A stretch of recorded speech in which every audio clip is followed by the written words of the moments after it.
pencil in, I guess, right? Well, or that was the foxhole one. That was the foxhole one.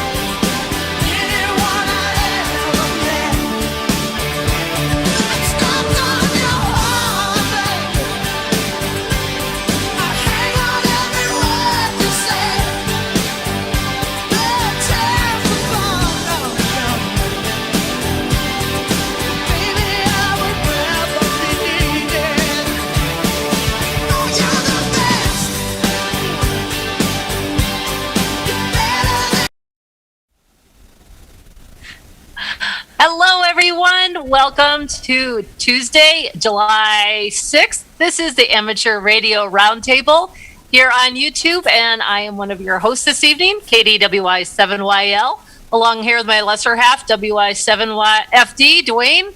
I almost gave you my own call sign. Well, this show, in case you're brand new, first of all, I'd like to say welcome. We're happy to have you join us tonight, and a special shout out to my family who are watching, my brother Ron, my nephew Zach, and my niece Carrie Ann, and of course WI7MOM Mom. They're all sitting next door watching while we're doing our show tonight. So thanks for everyone for being there. If you are new to the show, please do give us a thumbs up, and hopefully if you decide that you like what you're watching, you'll hit that subscribe button down below as well. If you're listening on the world famous shortwave station WBCQ on 7490, I had to double check my notes, of course. Please do email Tom at w5kub.com and give us a signal report. Let us know where you're listening from, and we might just give you a shout out on the next show. We really appreciate everyone being here. Don't forget, you can also join us in some more fun on our Facebook group. We've got about 11,000 or so hams there where we share all kinds of activities that we're doing with ham radio, and we just like to have a lot of fun with each other and build lots of friendships. It's just been growing like crazy over the years, and we really appreciate everyone's support for being here. Tonight we've got a really cool segment. We're going to give a quick update on how our field day went with our first field day with our brand new club, and then of course we've got the big report, and we've got a huge group here in the chat room tonight and in Zoom to talk about the balloon launch that just happened this past week. So really exciting stuff, and so everyone stay tuned, and I'm going to pass this over to Tom. So Tom, let you kind of kick it around the room, and then we'll get going from there. Okay, very good. Thank you, Katie. And boy, hey, look at my shirt was showing there. Hey, tuck yourself in, will you? Yeah, I need to. Yeah. Oh man. Well, hey, normally it's a family show. Normally Kathy takes care of all this, but she's at our home over in North Carolina this weekend, so I'm here doing a show when I could be in North Carolina in the mountains. What do you think? Anyway, hey, we had I stayed back this week to do the balloon launch. We had that scheduled for a long time, and we had a great time. Man, it was exciting, let's see what's going on. 40-meter net tonight. The band wasn't very good, but we had 8 or 9 people, I guess, check in, so it wasn't too bad. Let's see. Katie reminded me, somebody always in the chat room tells us that it's illegal to play music, blah, blah, blah, copyright. Well, it's not, and we have a license with BMI there in Nashville. That's Broadcast Music Industry. And we file quarterly. Every quarter we have to send in what songs we played and who sings them and all that kind of stuff. And then at the end of the year, they take money from us for doing that. So we're covered with a BMI license. And also, even if we didn't have the BMI license, YouTube covers you. They allow the songs to be put on there because the software recognizes it as a copyright issue, but I get the little note that says, yep, this is copyrighted, but the owner of this song is allowing you to play it, and that allows them to put a little advertisement on the recording every now and then on the video. So we're covered in 2 different ways with music.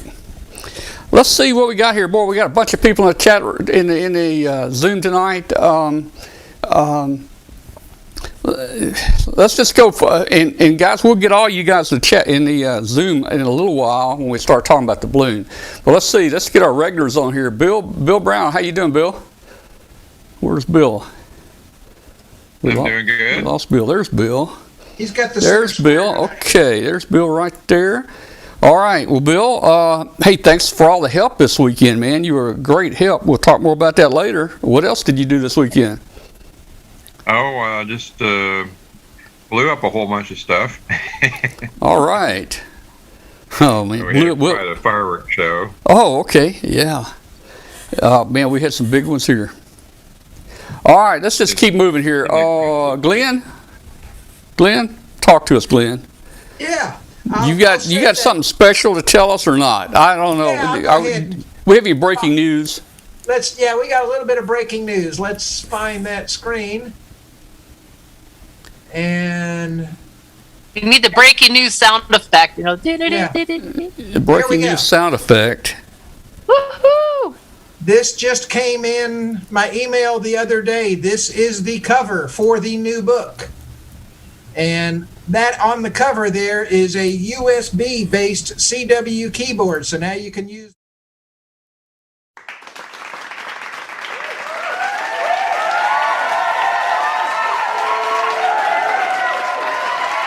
You never know with the way things are running slow these days, but they're trying. But at least we know for sure that the book is coming. And all right. Well, we're looking forward to it. Nice picture. Nice picture on the front there. You guys are the only ones that have seen this outside of me and my editor, and of course ARRL. Well, now everybody, we've got 23 million people watching right now. The word is out about the book. Word is out. Yeah. The word is out. So it's coming finally. It took forever, but it's finally here. All right. Very good. Looking forward to it. Did Alan make it? Has Alan made it yet? No, he's still dealing with the lightning. Oh. Well, what is this? Katie's joining? I thought she was already in here. Let's see what's going on here with Katie. Katie, what happened? She got frozen out. What happened, Katie?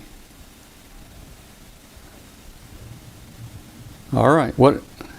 I don't know what's going on. She dialed back. There's two Katies. The what? Is there really? Oh, shoot. There you go. Now it's one. Okay. Well, Sorry, my internet just crashed on us. Well, we're going to have to get that fixed, okay? Yeah, no kidding. I need a raise so I can buy better internet. Well, I'll tell you what. Can you work on that? It's that time of the year. We're going to go ahead and we're going to up everybody's salary on the show by we're going to give you a 6% raise, and we're going to give you a 4% cost of living. So you just got a 10% raise. How's that? Excellent. 10% of nothing is That's awesome. right. I'll take 10% it. of nothing's nothing. All right. Where were we when you? I don't know. I'm Okay. sorry. Yeah, that's okay. Glenn was All right. showing off his book, and then we just disappeared. Yeah. So. Yeah. Okay. Next So person. Alan's not with us. I think he had some thunderstorms moving in, and he may join us later there. So we got a great a group of people in here tonight. A lot of people that worked the balloon this weekend, and we're going to all get a chance to talk to them later. But Katie, why don't you go ahead and talk about Field Day and show us some pictures or whatever. All right. Give me 1 second here, and I will get our pictures rolling. So, here we go. Oh, shoot. Wait a minute.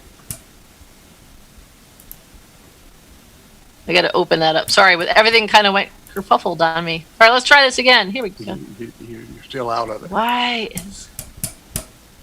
I apparently am just full of technical issues this evening.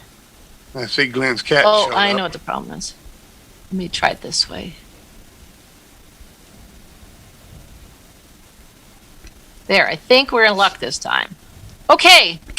Ta-da! Let's try that again. So, welcome to Field Day Devil's Tower style. This is Devil's Tower Amateur Radio Club. This is our location at Sunny Divide Community Center outside of Sundance, Wyoming. And let me see. I'm going to figure out why this is doing something wonky. There we go. So you guys have seen before in the past when I've shown you pictures from our Field Day site when we've been up there, usually as WY7FD. But now that we have our brand new club, Devil's Tower Amateur Radio Club, Oh, well, they will in a minute. They might have seen other pictures, but never mind. So, so this building over here is the community center, which we have now kind of commandeered as our regular meeting place, working with the folks that manage and own the building and property. And they've generously allowed us to use that for our meetings for the club on a regular basis. We borrowed a tent from the county, which is this green tent here on the side of the building. And this year we stepped up from our usual outhouse and rented a porta potty. So living large once you become a club. We did have these signs made up a couple of years ago so that at the driveway we could at least have a little bit of publicity as you're rolling by. We get a lot of tourist traffic that drives by our location because of it being on the way to Devil's Tower. And this is just the old sign that's there. Next year we're going to work on getting some bigger banners and signs made, but we figured we'd just work with what we already had.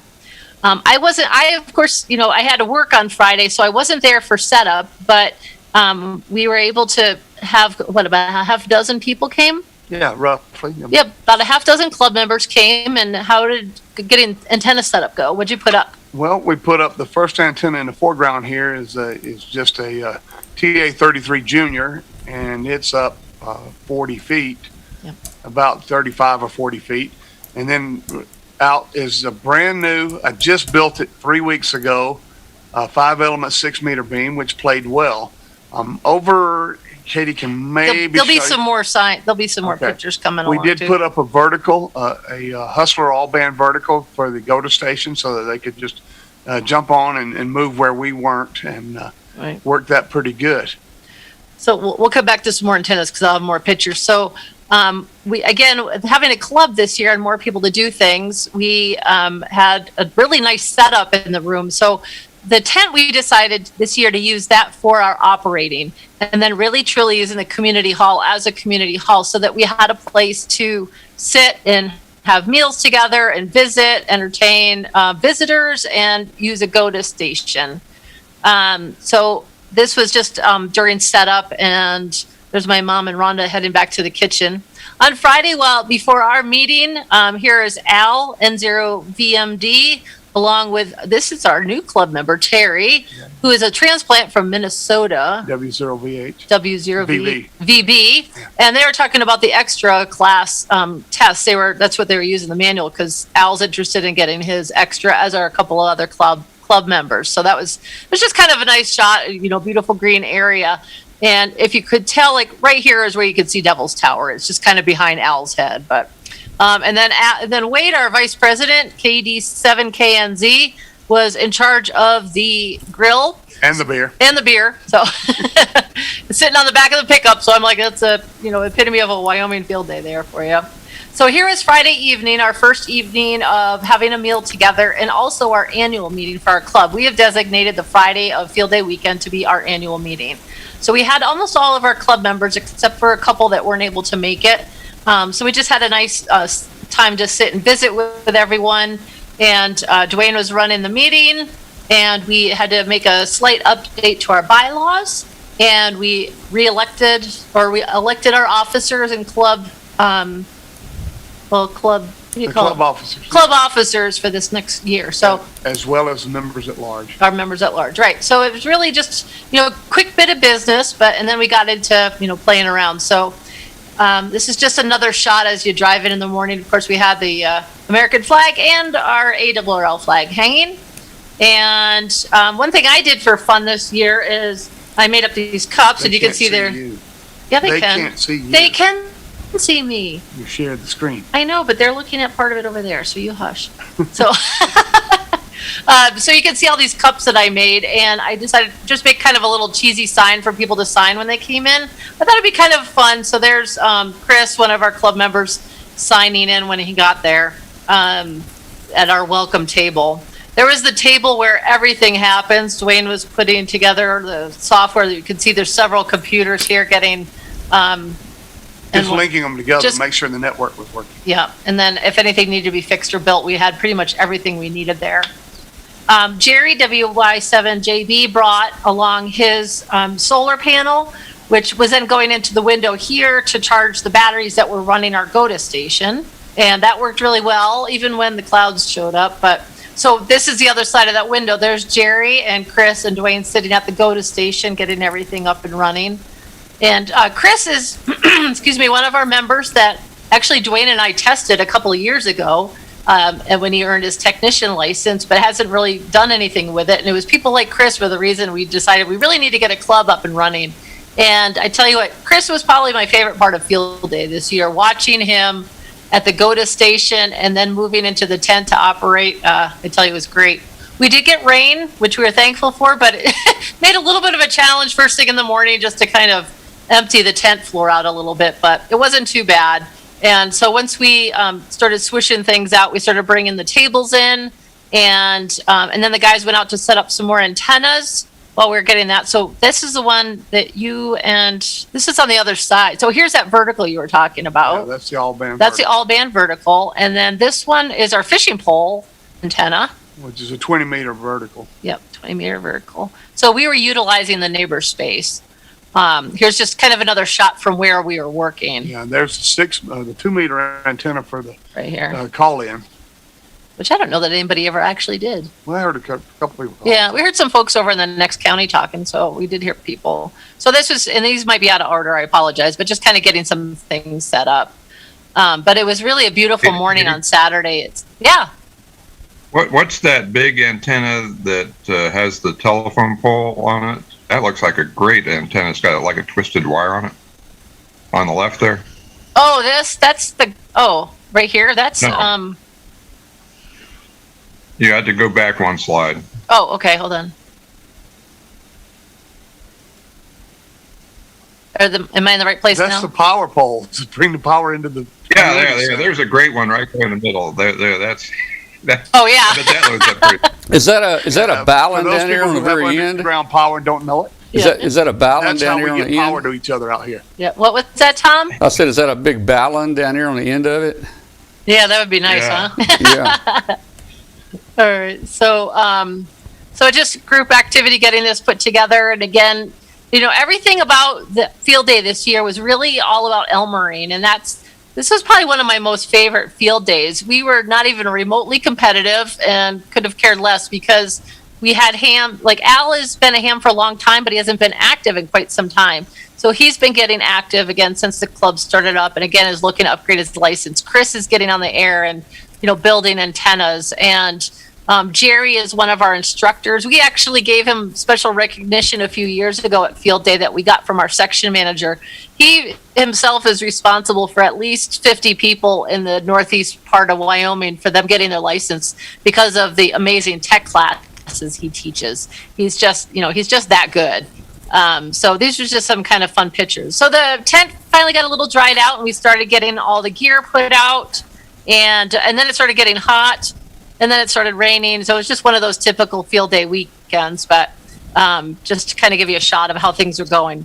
Now inside the community center back there is the kitchen, and because it was 80 degrees, we didn't want to actually use the wood stove, so we just used the propane.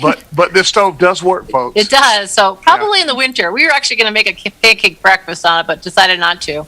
But it has this really great area. So we set up. So Saturday we did a taco bar for lunch, and you just kind of worked your way around. So we were able to set it up in a buffet style, which made it really super handy.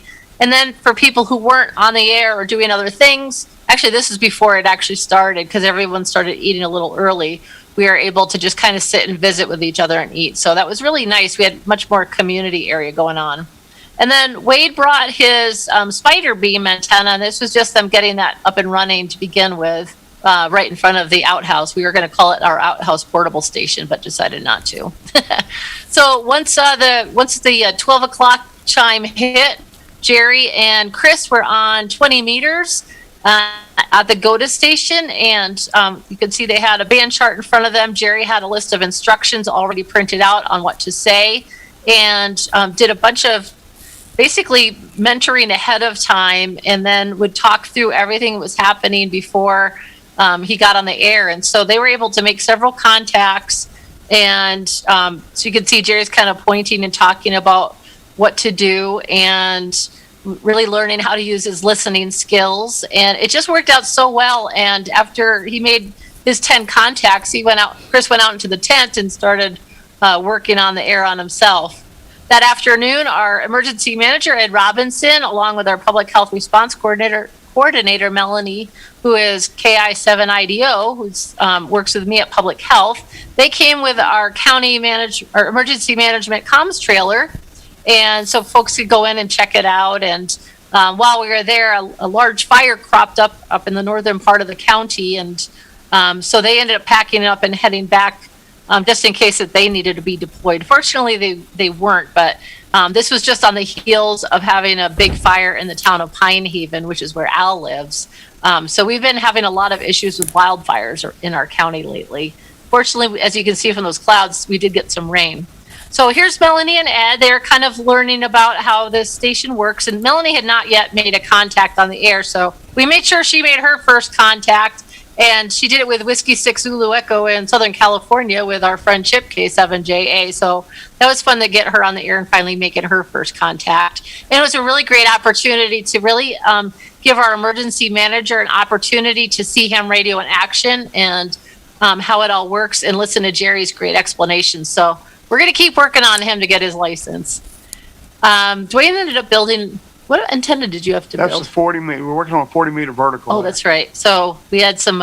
So then we also had some antenna building happening, and again more mentoring. And there's Wade and Jerry were out. Terry, sorry, I kept doing that all weekend. They were working on getting some 2 meter moon bounce stuff up and running. I don't know. It didn't work. It didn't work, but we tried. We gave it a try.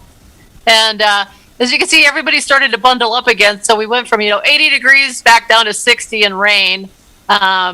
So Ken's one of our officers over here, and he was working around 40 meters. These guys were doing some setup. So a lot of back and forth, which was great. And there's Wade with his beer. So that was. He's on 20 or 12. 15 meters. Yeah, 15 was really raunchy this past over field day. Usually it's a good one for us. It just wasn't that great. Pat, she made a sign that says, "Here's where you can get on the air." So this was our go-to station without people in front of it. Just thought that was kind of a neat little thing to add. We did actually have 3 people, 18 years and under, get on the air at the go-to station. And two of the young ladies are grandchildren or nieces of Wade, our vice president. And then our friend Bill, N7QAX, and his girlfriend Heather, good friends. We got Heather on the air for the first time, and she had a great time. And she says to me afterwards, she's like, "Now I know why you guys get so excited about this. This is a lot of fun." So we converted another one. High five. And there's Jerry working with WI7KID, who is his grandson, and his older brother was our first and youngest general in the state of Wyoming. So he's working on catching up to what his brother's done, but he did really great on the air and had a lot of fun with it. So the weather was starting to roll in yet again, but we kept ourselves occupied and fed. We had baskets with all kinds of snacks and things to keep everybody going, and that was actually a really big hit. So if you have the opportunity to have like a area where you can just have snacks for a free for all, that's always a good thing, especially if you're going to have kids around. Candy was a big hit. So then Sunday morning we did a breakfast buffet with egg casserole and sausage links. We were going to cook pancakes, but we decided to kill that idea. And then, of course, a big pot of coffee was always ready for the making, but it made it really nice because people could just go along and make their own food. And then at the end of the event, I hung up our sign that had everybody signed in. We did have a visitor who came to see us, who saw the story in the newspaper. I'm going to stop sharing. I wrote a article for the area newspapers, and it was published in all 3 of our papers. And so we have a gentleman that lives here in our town who has been operating CB and actually doing some of it not appropriately. So we were able to give him some advice and got his contact information. We'll be working on getting him into our next class so that we can get him on. But he did give it a try at the go-to station as well. So that was really kind of neat. For me, it's like, historically, we've always kind of done a pretty competitive field day. But we said this year, with it being a new club, and a lot of people that haven't even been on the air yet, we just had a totally new focus. And it was all about getting people active and energized and excited about ham radio. And And I think we accomplished that this year. I think so. Yeah. And so we've already started kind of our after action report with our group email, getting some feedback from what people thought about it, what they'd like to do next year. So our club meeting later this month, we'll be talking about that. And I have to say, it's been a lot of fun having a new club and just doing this. So for us, it was really, this was not exactly 15 field days in a row, but almost 15 field days. And this was one of the most enjoyable ones. And I hope it's just the first of many more to come. And, and hopefully the bands will be better next time around too, as we continue on to be nice for some of our newer club members. But Katie, Mark, and for BCD reported that the muff was over 174 megahertz on Sunday morning on field day. And Really? We were working 6 meters and 10 meters were wide open Sunday morning. In fact, there was a good opening on Saturday afternoon on 6 meters. So we had a ball Nice. working all kinds of places on 6 meters. And it was so fun to see 10 meters and 6 meters.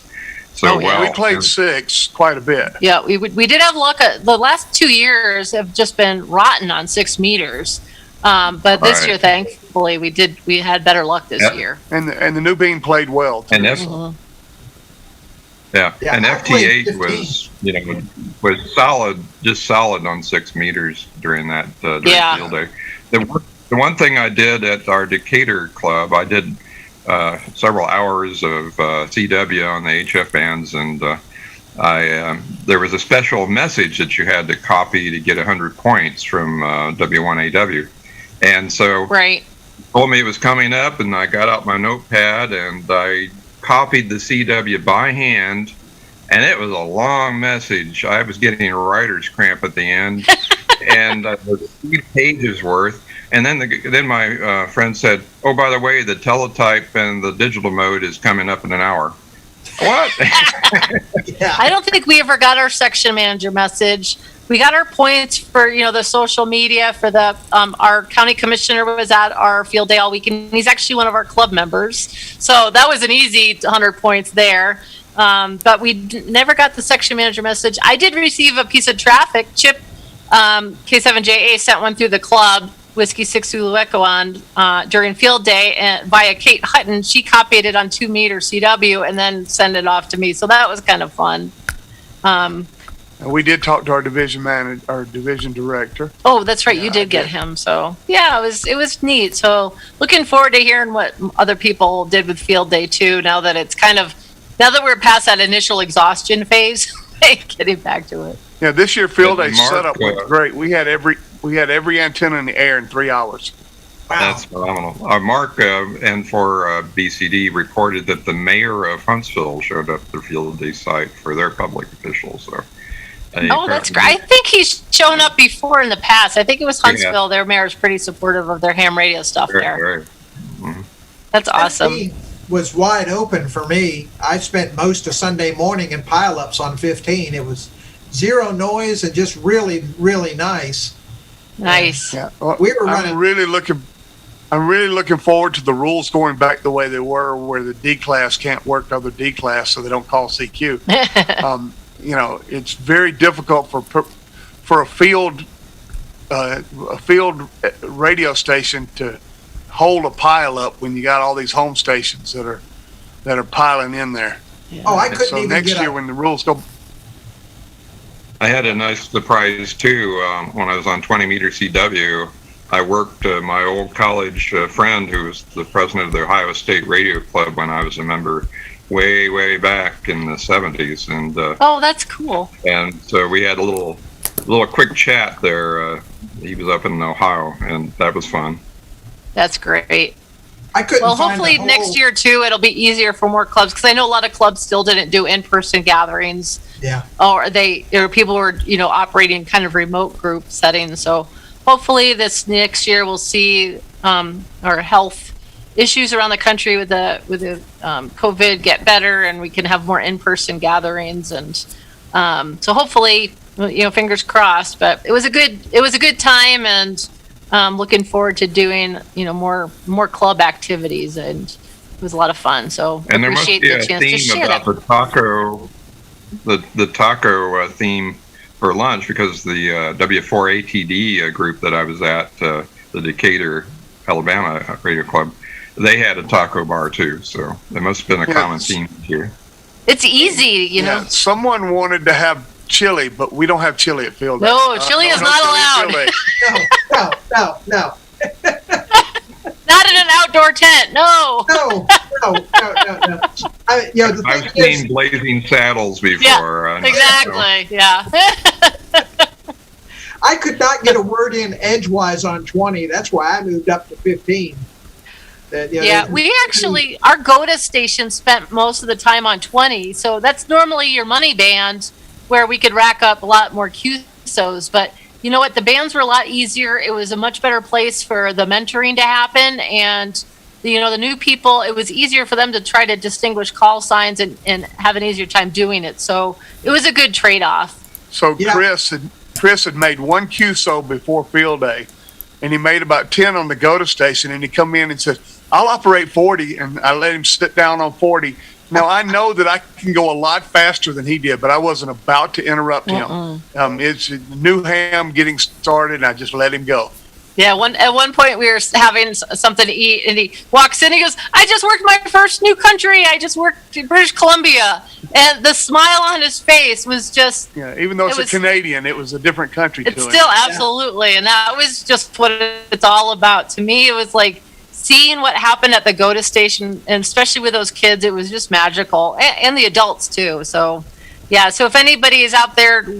trying to figure out how to get people engaged, have a really good mentor at the station and help them walk them through it without with making it as easy as possible. And it's really good. So anyway, I know you guys are all chomping a bit to talk about this balloon stuff. So let's kill the Field Day talk. Yeah. Do we lose Tom? I'm here. Oh, there he is. I'm enjoying the Field Day. Yeah. Oh, okay. You want to do Field Day? They used my picture and interviewed me for the local paper this year. They will never. Oh my God! They never survived. Yeah, they're scraping bottom. Sell another newspaper for 6 months. All We right. need to look at the circulation figures for that issue. Yeah. Yeah. All right, guys, we are actually going to bail. We have family. I'm going to go and so visit we're with family Okay. before they leave. All right. so. Thanks for being with We'll us. go over and watch the rest of the show with them. Okay. Thanks for being with us and bringing us that Field Day report. Thank you so much. We'll see you next week. All right. Bye, everyone. bye-bye. See you later. Bye-bye. All right, guys. All right, everybody stand by. We'll be back in just a moment. Great Outdoors are calling. Get outside and under the stars with one of ICOM's ultimate SDR transceivers. The IC705 is a perfect transceiver for hams who enjoy both the great indoors and the outdoors. It's a perfect QRP companion. The base station has features and functionality at the tip of your fingers and a portable package. And it covers HF 6 meters, 2 meters, and 70 centimeters. And guess what? It weighs in at just under 2 pounds. It has a 4.3-inch touchscreen, and it's got a live band scope and waterfall. It'll run 5 watts with a BP272 or 10 watts on 13.8 volts DC. It runs all modes, including D-Star. The speaker microphone comes standard. The perfect accessory for the 705 is the LC192 backpack. It has a special compartment for your IC705 and room for all your accessories. Create your own band opening with the IC9700. This transceiver radio brings direct sampling to the UHF VHF weak signal world. This all-mode transceiver is loaded with innovative features that are just sure to keep you busy. It has a 4.3-inch color touchscreen and spectrum scope and waterfall.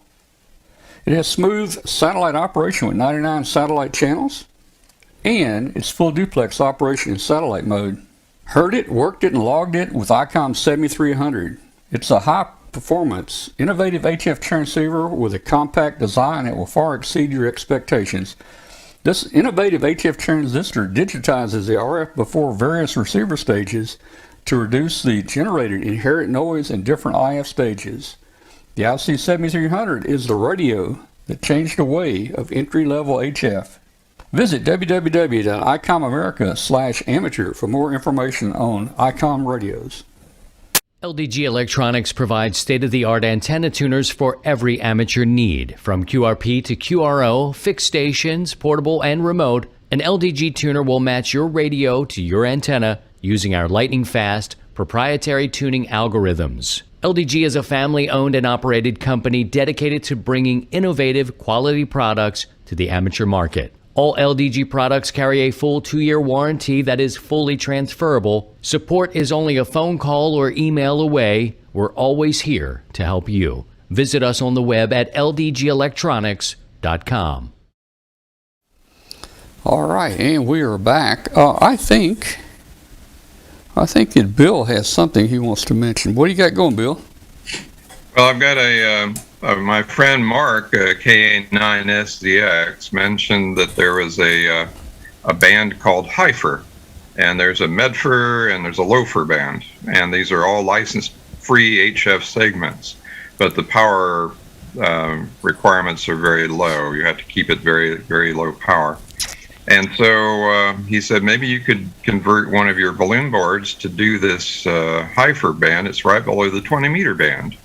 And sure enough, I did some research. It's right around 13.556 megahertz, plus or minus 14 kilohertz. I mean, plus or minus 7 kilohertz, a little narrow 14 kilohertz segment.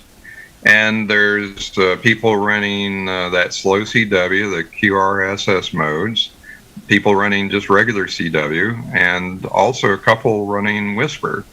So I modified my SkyTracker board because the power limit has to be 5 milliwatts and into an antenna. So is that ERP rating. Is that so you don't have to have a license? Is that the power? Right. Okay. It's license free. But most, a good many of the people there are ham radio operators. Yeah. So right now I have it doing Whisper on 13.554.418 megahertz. So, no, I'm sorry, 555. Yeah, 13.555.418. And that is running Whisper, about 2 minutes of Morse code, and then it'll do a 3-minute segment of the QRSS. And these screen grabbers, there's screen grabbers, people tune to that frequency and they share their screen every 20 minutes. And there's a website you can go to, WA5 Delta Juliet Juliet has a website that shows his screen on all kinds of bands for this slow CW QRSS modes. So I have it up running, and it hops between the Whisper hops between the Heifer band on 13.555.418, and it also transmits on 20 meters. So every 10 minutes it hops back and forth between 20 meters and the license-free band.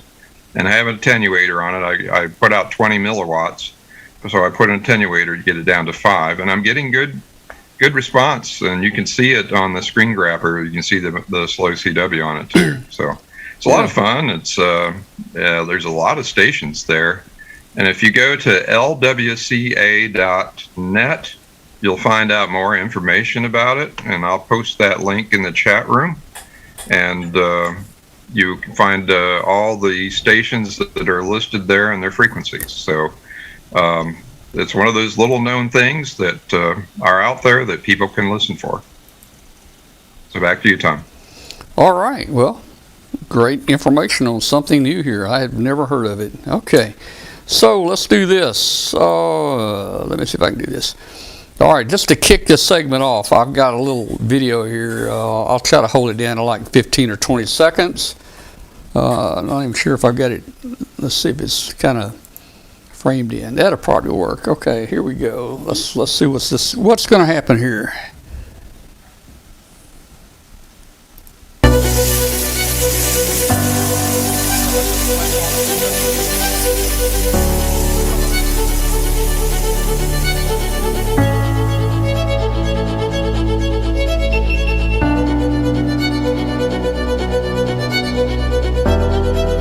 Ignition sequence start. 6, 5, 4, 3, 2, 1, 0. All engine running. Liftoff. We have a liftoff. 32.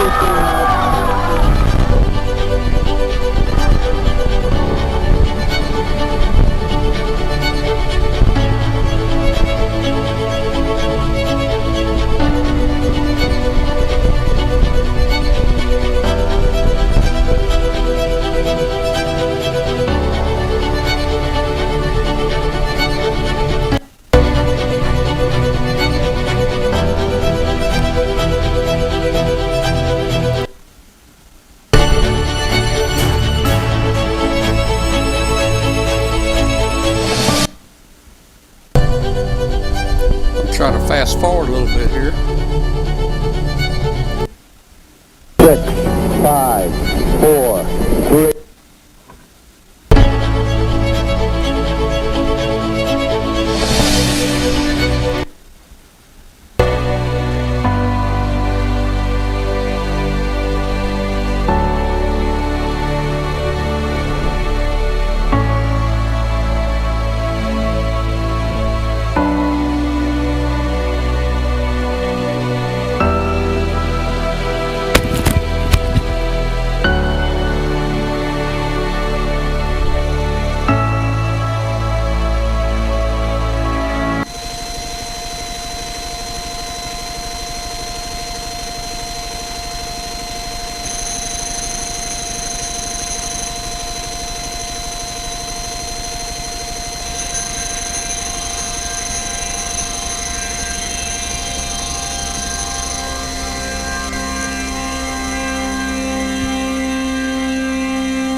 All right, well, just to get you a little preview of kind of the, I don't know, some of the excitement we had. Man, I tell you, we really had fun on this, Bill.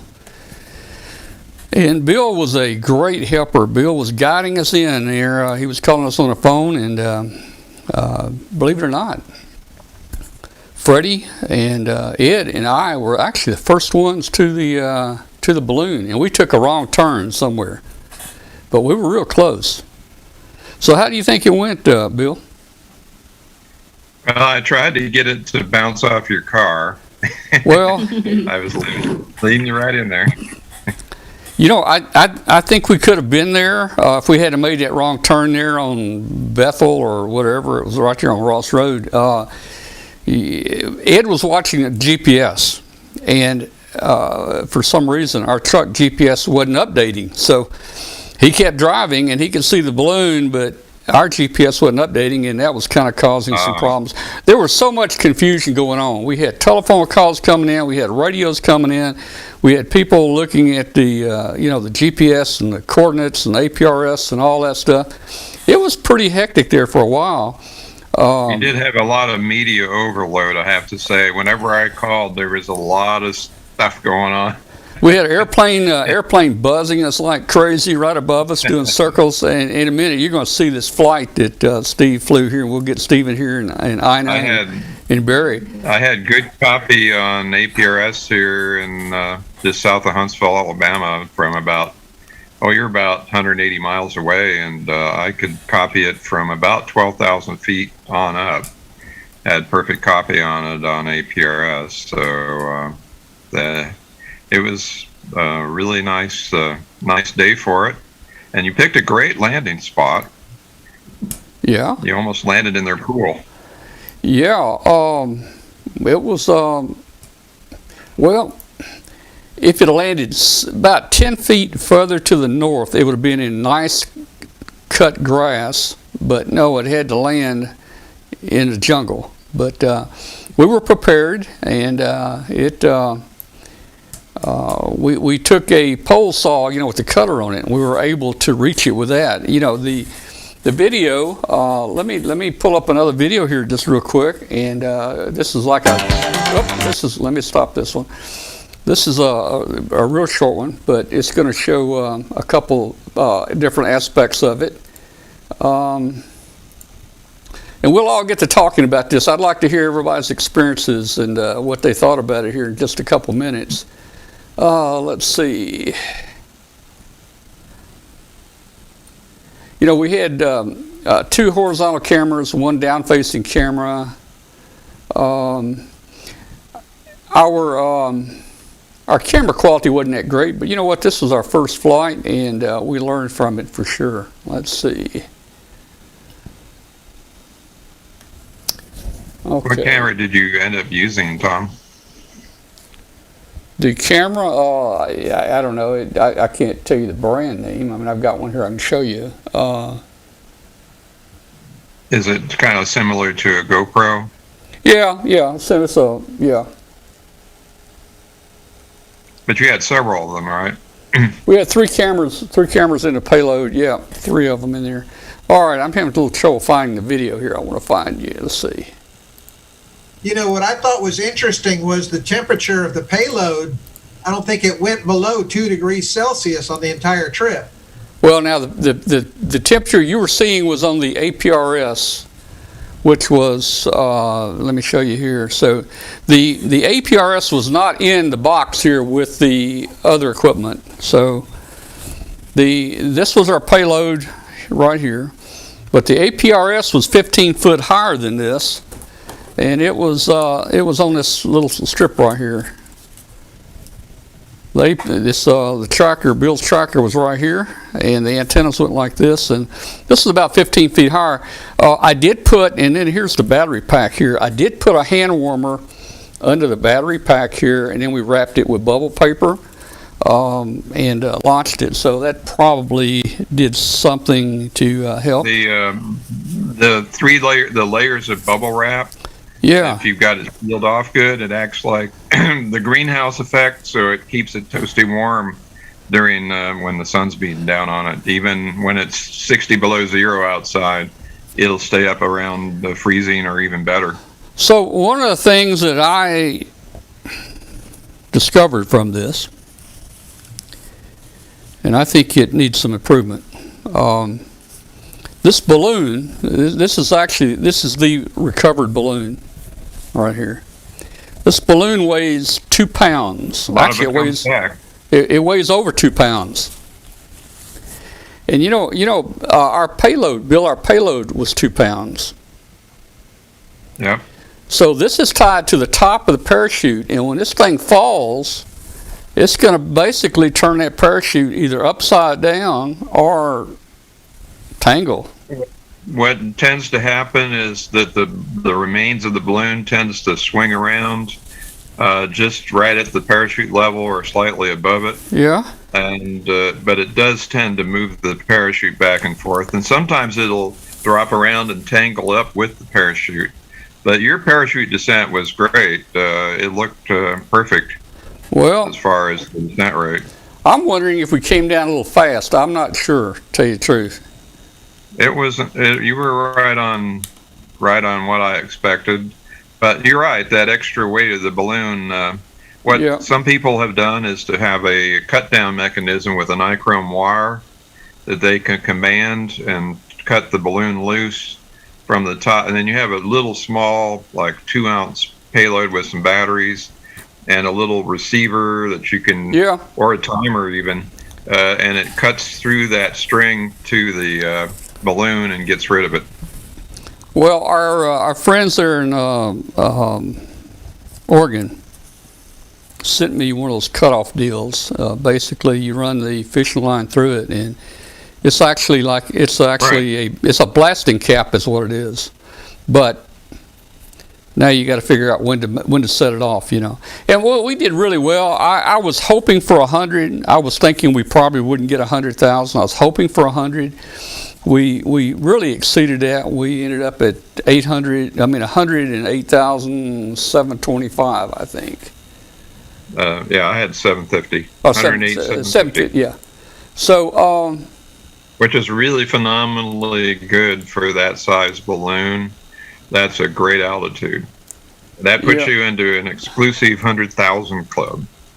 And in fact, you almost hit the very exclusive 110,000. That's a great altitude. Yeah. Yeah. And that puts you into an exclusive.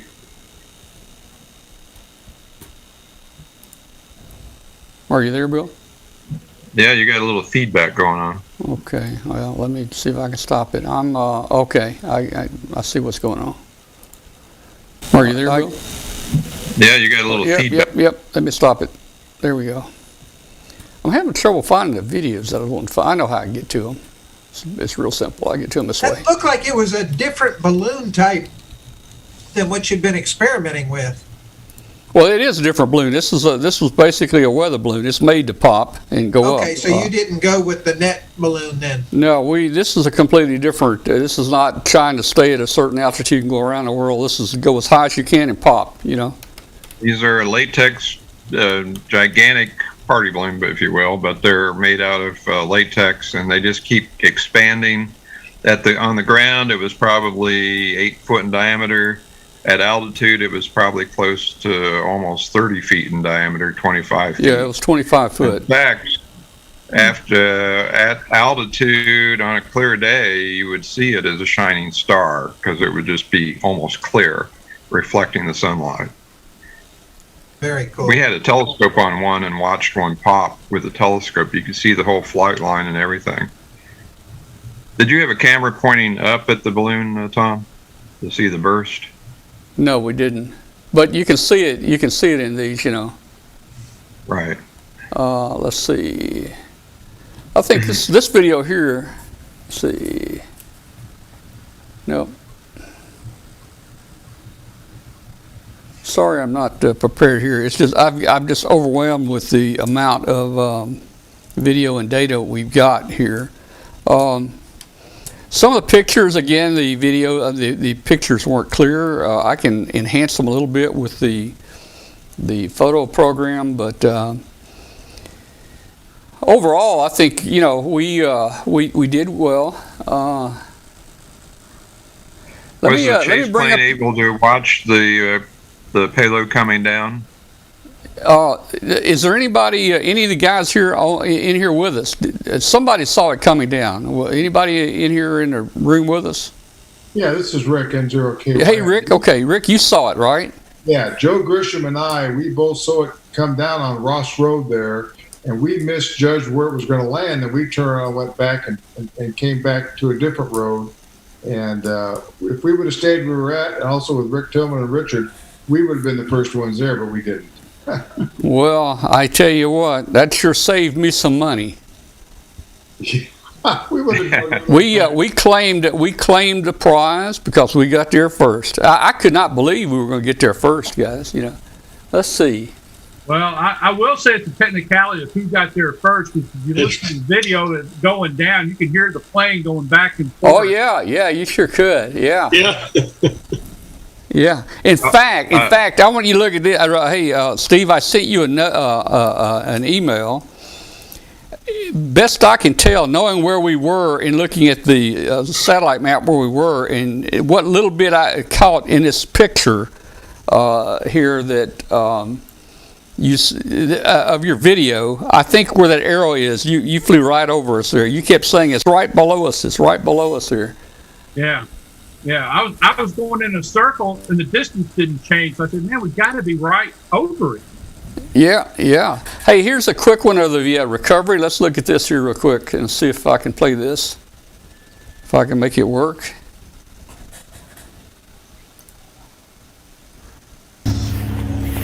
So here's where we found it. Hello.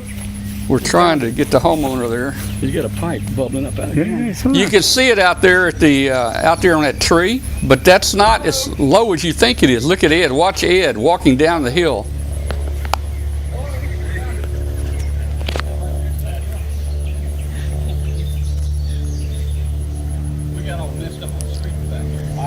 I don't know if you could see Ed disappearing walking down a hill. So that tree was probably 25 feet. I did have with me a tree saw cutter, and we're going to get it. I hear the airplane. There you are, Steve. That lady at this house says, "Man, there's been some airplane just keep going over and over and over." But here we are in the recovery. What I think is amazing is that if you went to the 108,000 feet and you only traveled what, 15 miles? No, I think we traveled about 60 miles. Good deal. That's right. You launched in Somerville. Yeah. I think it was 64 miles.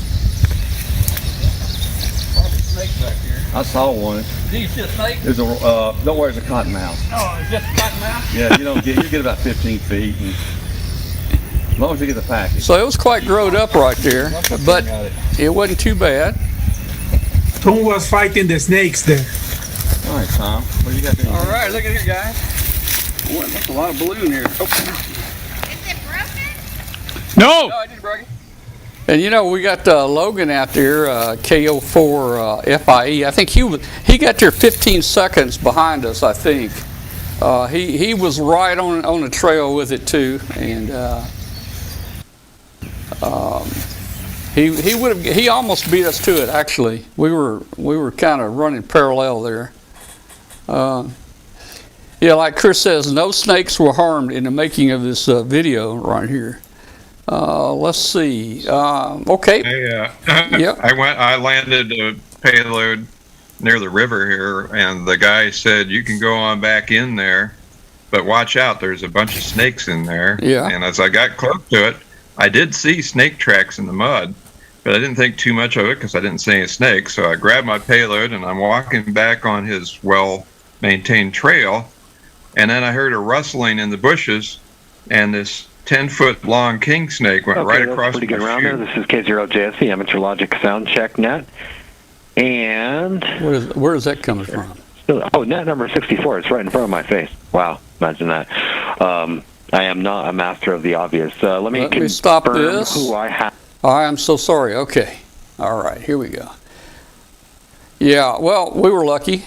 Okay, so here's a very short one I pulled together of Steve flying, Steve and Ina and Barry there. We're going to look at this a minute, and I want you to see how busy it was in the airplane. Steve did a tremendous job. He was in all kinds of restricted airspace and had birds flying around him, and they were looking for a little bitty red box at 130 miles an hour. So I'm going to kind of fast forward through this. It might take 2 or 3 minutes, but you'll hear them reading the altitude as it comes down, and you'll see them circling and starting to look for this. So I think it starts off. It shows and I speeded it up. It shows the path of the aircraft. So let's look and see what this looks like here. Okay.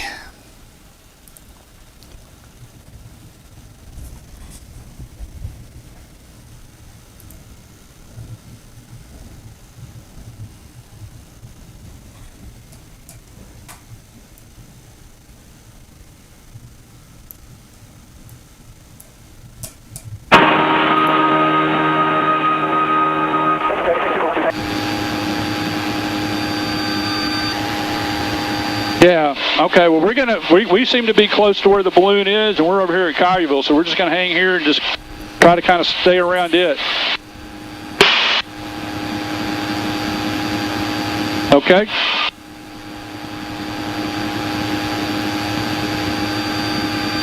Well, I can outrun it, so I'm just going to kind of stay close to it.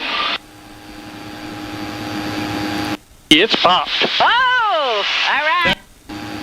When we get over there where they're at. Hello? There are some big birds around here.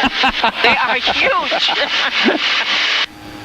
They'll get your attention. Yeah, it's just guard is right under the wing. Inbound for landing, runway 33, roll ball.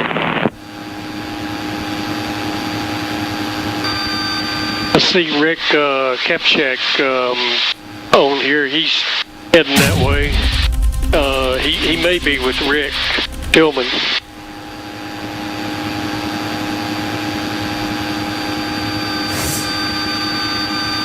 $108,700 something feet. Oh my goodness.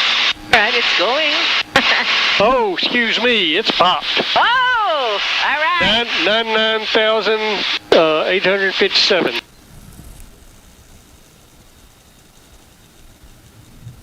I just talked to Tom. That's good. He said, yeah, it is coming down. I said, yeah, I can see that. You know, it hadn't started heading south at all. 60.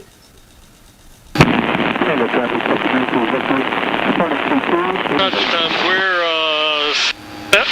south of you right now, heading west.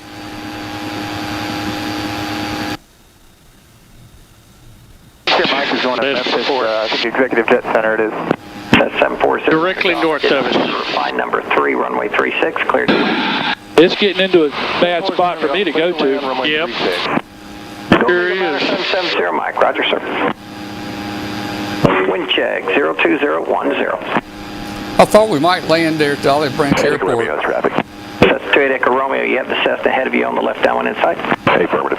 That's the 28 Echo Romeo, number 4. 070, Mike. Roger, thank you. All aircraft use caution. I have a large bird just off the approach end of runway 36, orbiting 200 feet below. Traffic. I think that's FedEx, but it's not any factor. Okay. That's 520 is 4 miles from 6,000. 6,200. Give me call out, Barry. Do you see what you're looking at? The blue dot is it. We're in the middle of that. See it? Bonanza 6 Air Lima. Yeah. Speed taxi approved runway 36, wind 340. All right, where is it? 6 Air Lima Papa. It is, looks like we're heading, what, almost south or southwest? Well, I'm turning, so it's, we're heading southwest. Yeah, it's like north. All right, so I need to keep turning.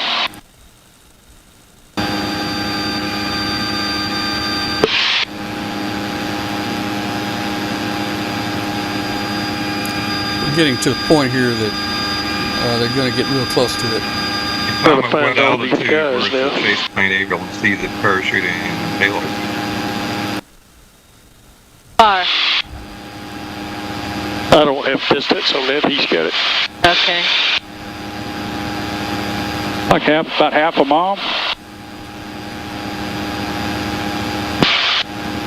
Be going towards it? Well, see, I keep turning and it keeps showing still behind us. I'm wondering if we are right over it. So I'm going to kind of go out a little bit more and come back.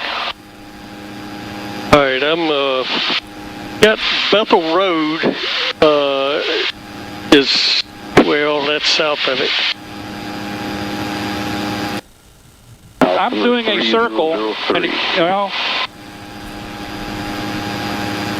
on, this thing, I don't know what's going on with this. It's now showing at 2,300 feet up, and I know that's not right. That's where it was earlier.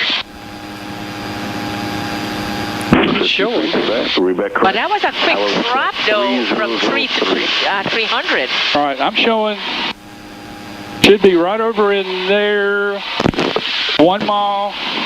623 Quebec, the altimeter is 3003. 0.9. 0.7. 623 Quebec, affirmative. 0.5. Maintain at or below 2,000. 0.4. 125.8. Squawk 0337. 0.2. That's right in here somewhere. 0.3. All right, so it's right in here. Squawk 0337. close to over it. Yeah, we should be, because it's showing 0.7, 0.1, 0.12. I mean, it's right in here. Yeah, the good thing is that it should be recoverable. Not too bad. Let's see what these guys are doing. Boy, I mean, there's a pile of people down there. Air Mobile, we are heading back. Good deal.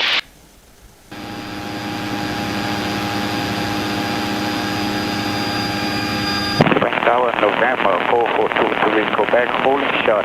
They probably have the more sensitive stuff because they're all converged. Well, they're not traveling 130 miles an hour. Yeah, but I'm talking about the last time it reported to APRS. You have located it? I did. All right. They got it? Congratulations. Yes, sir, they got it. All right. Who did? All right, we're going to head back, right? K4 Yeah. EMT. All right. Well, so man, we had excitement going on in the air and on the ground and everywhere. It was a fun time here. Well, Steve, how hard was it? You flew into some really big circles, man. You must be checked out on circle flying right now, man. I'm qualified on flying circles right now. That's true. Man, you flew so many circles that the map just went solid there. I mean. We kept hearing you. Freddie took a picture of you when you flew over. We kept hearing you, man, just all the time. In fact, when I got to the lady's house here, where the balloon was, she says, "Yeah, there's somebody. I wonder what's going on. There's somebody been flying over the house all morning." Yeah. I mean, we zeroed in on it pretty quick. Yeah. What worked for us. I don't know if we might do it a little bit different next time, but it could tell Barry, I think he was looking more at the GPS because he could get the altitude and that helped us, see that. And then I had a handheld that, let's see. Yeah, your handheld, did we lose you there? I had there a it is. handheld that, that showed, we're right there at the red arrow shows which heading we were on, and then the blue over there shows the bearing to the balloon and its heading. And so, I mean, that's what helped. I mean, for me to have that so that I could adjust what I needed to do, 0 to 10. I took this picture, we were 11 miles away. I thought about it and said, okay, before we get busy, let me kind of take a picture so we can see what's going on. But that also would have been very handy on the ground. I mean, that thing tells you how many feet away you are and what direction to walk, man. It is something. Yeah. Which like I said, here's where it shows the distance, and it says 11 miles here. But when I saw that distance, and it was getting smaller, and then increasing, I knew, heck, we just flown right over it. So yeah. It certainly would have helped me because I never knew which direction he was heading, and because I was always looking down. Yeah. And couldn't look out because I was looking down so much, and but we were kind of moving kind of fast anyway. But I mean, to make that many circles, let me tell you, you don't know where you're at. Man, I would have think you guys would have been really dizzy. I mean, that was a lot of circles, man. And some of them were tight circles. I mean, I looked at the map. They weren't big circles. They were tight circles, man. Well, like I said, we were right. We weren't real close to Memphis, but we were close enough to Memphis's airspace that goes down to the ground. I mean, we were right in a corner. Memphis's airspace that goes down to the ground, and then Olive Branch. You heard on there, I think at one time I heard 5 planes that were in the pattern for landing. It was such a pretty Saturday for a holiday. I don't think I've flown around the Memphis area for a long time. I don't know that I've ever heard 4 or 5 planes. It was busy. Both airports were busy that day. They really were. I was listening to them so that if we needed to let them know we were getting in their path, but we were just enough west of Olive Branch and just enough east of Memphis, and their runways are going north-south. We weren't a factor at all. So I know at one time I heard them say there's a there's another plane or something out there, what, like at 1800 or something, or circling. He said he's circling out there. I don't know if you remember that or not. I didn't hear that, but I don't think that was us. That wasn't you? Might have been. It might have been. Yeah. But you know what? You had to really focus on flying that plane. You were low. You were at what, 1,500 feet? I mean, about 1,500 feet. That's what helped. We had a good group. Yeah. I was doing the flying. Ina was. She's somebody. In fact, of tying this in with Field Day, she's a new member of our Delta Amateur Radio Club here in the Memphis area, and I'd never met her before because of COVID and everything else. She came to Field Day, and she had on a T-shirt that was aviation related, and I said, "Oh, you a pilot or something?" And she said, "Yeah." And it turns out she's an instructor that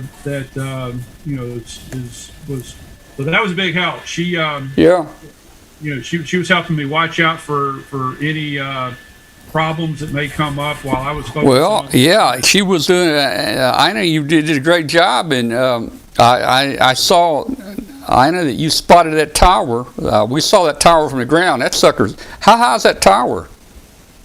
I don't know the height because I didn't check the chart, but our right wing, whenever we turn, you couldn't miss it when you're on the right side. Yeah. That was something we had to look at. That probably that tower. We were very close to Olive Branch, and I think it was just where our path was. It was just inside between Olive Branch and us. I think that's, if we were to look at exactly where it is, I would think it would be in Olive Branch's airspace. Yeah. Enter without their permission while we were, doing a grid circling. So now, who Rick? Was it Rick that saw it coming down? Yeah. We were on Ross Road. We saw the parachute. Rick Tillman and Richard Martin were right ahead of us. Yeah. And we saw it come down. We even told them that, but then we misjudged where it thought it was going to land, and we went back to Bahalia. And then back up to another subdivision, and the other gentleman in that little car was there at the same place with us, and we both turned around and came back to your location. Yeah. So, was the chute open? I mean, how low was it? You think? It was wide open, and it was fully full of air. I mean, that chute was wide open as it's coming down, but it was moving pretty quickly. Yeah. So, where was the plane in relationship to when you saw it, Rick? You guys were probably just made a pass over us, and you were flying away from us at the time when we saw the balloon. Okay. Yeah, it was. It's just amazing that something. I mean, that's not very large, and it's not large at all. And we kind of tried to, Yeah, we saw the paint it up a little bit so you guys could see it, but. Obviously, it slipped through. Maybe it's stealth or something. I don't know. No, not out of trees. Once you hit the trees, that was it. Yeah. So the cameras, these are little sports cameras. They're kind of like a. They look like a GoPro. Kind of like a GoPro, about the same size, except they don't cost as much. We put 3 cameras. I didn't want to put $1,000 of cameras in this box. This is the first one we ever flew. And you put $1,000 worth of cameras and batteries and trackers and all that stuff in there, and you lose it. You don't feel good after that. So I was surprised at how easy it was to find it. Now, there's a lot of swamp area down here. Cypress trees and swamp and water, and we thought we could go in that, but we were lucky where it came down, and we stopped at the end of that Ross Road. It was a dead end circle there, and we started saying, we know we're real close, and I pulled up the spot, because the spot works on the ground. And that would have been our best shot. APRS would have been up in the air, maybe 500 feet, 800 feet, I don't know. And it could have drifted 2 or 3 more yards down before it hit the ground. But the spot was actually transmitting from that tree. And I pulled up the satellite image of the spot, and it showed the house right there. We were 2 houses away. And we were 2 houses away, and so we just drove the truck down 2 houses and turned in a drive, and there it was, kind of in the backyard. So everything went perfect from the time we filled it. We launched it. It was a great launch. It was in the air about the right amount of time. We were in position ahead of time. We even stopped at McDonald's and had some breakfast, waiting on it. And then it came down, and we were so close to it. If we had not taken a wrong turn again ourselves, we may have seen it come down. Of course, there's a lot of trees in that area, and they're blocking your view, to the horizons. But we were very close to it. I was hoping to catch it. I was wanting to catch it.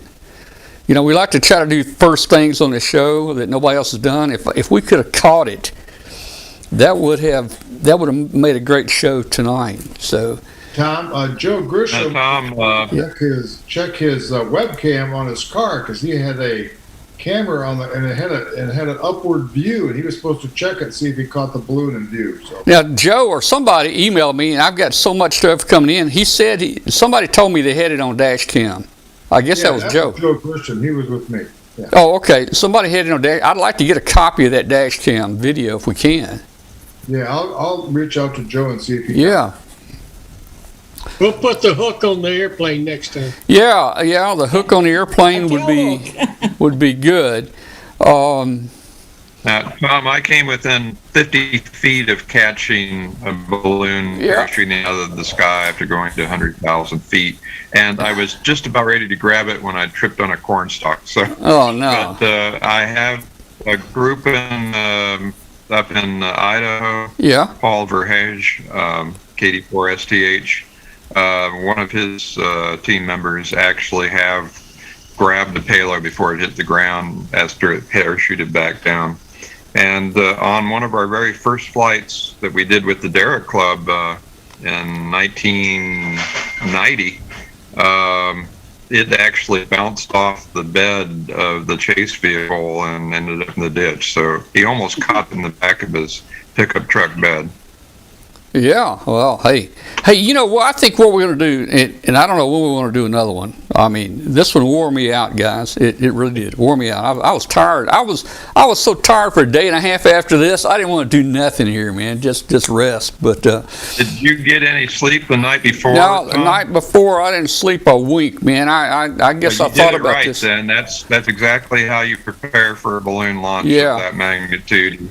You don't sleep the night before. Yeah, so right. I think what we need to do is on the next one, whenever that might be. I don't know when that'll be, but we need to find a skydiver. All right, here's what I'd like to do: get a skydiver, get our guys there at the plane. Let's get in the area. Now this guy he's got to be one of these super duper guys, that can free fall and kind of fly around. We drop him up really high, about where the balloon is, and he free falls down and grabs the sucker in the air with a GoPro on his head. Now, Tom, is he going to be using the parachute from the balloon payload to make his final descent? Well, I don't know about that. I don't know. I don't know. A couple of us, I can't disclose all this, but a couple of us were talking today, and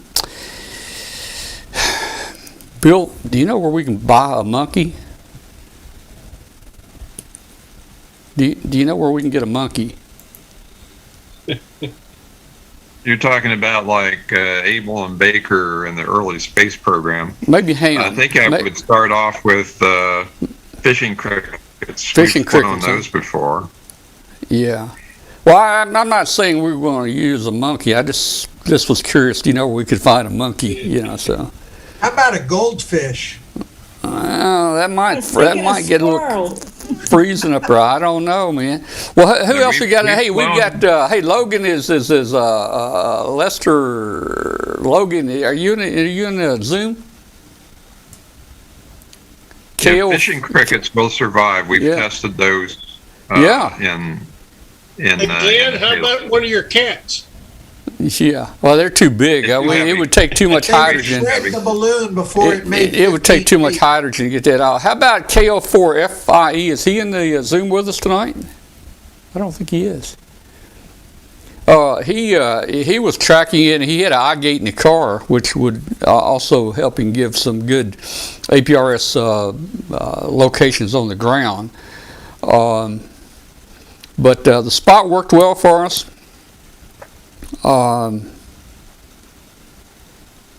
just had a lot of fun doing this thing. It was amazing to think that you could turn something loose up here in Tennessee and go get breakfast down in Mississippi and get under it and recover it so quickly. It's just amazing that we could do that. Let's see, who else we got up here? Let's see. Hey Tom, it was mentioned cockroaches for your pilots. They'll survive anything. Mm-hmm. Well, yeah, they've been around for several million years. I understand they can even live underwater for hours, man. I don't know. Okay, hey, who we got? Hey, let's see who we got here. You got Rick in here. Rick, you were out there chasing it. Rick Tillman. Rick, there we got Logan coming on. Let's see. Let's get him in here. All right. Unmute here. Well, Rick, how close were you?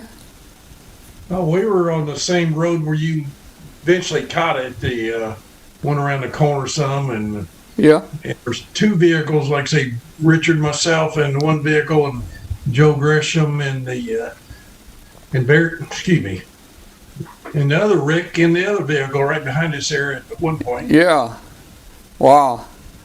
Well, we had so much going on in the truck. It was hard for me to even know where everybody else was. We weren't focused on that. We were focused trying to just see where's the balloon and where are we. One point I called Barry on the phone and told him he was circling. Gave him some kind of directions there. Yeah. With Barry and Steve on the airplane. Yeah. Let's see if I got a picture. I got some pictures here. Let me bring a couple pictures up. If I can. Well, we've got a lot of different snapshots here and pictures. I was wanting to put all this together in a movie, splice in the aircraft and different various chase cars and different things. I'm not a very good editor on stuff like that, so I don't know if I'll ever get anything done. For you guys that want to see more of those videos, I've got them all posted up on YouTube, and we got the full length of the entire flight on 3 different cameras are posted. The 2 outward-looking cameras and 1 down-looking camera, they're posted.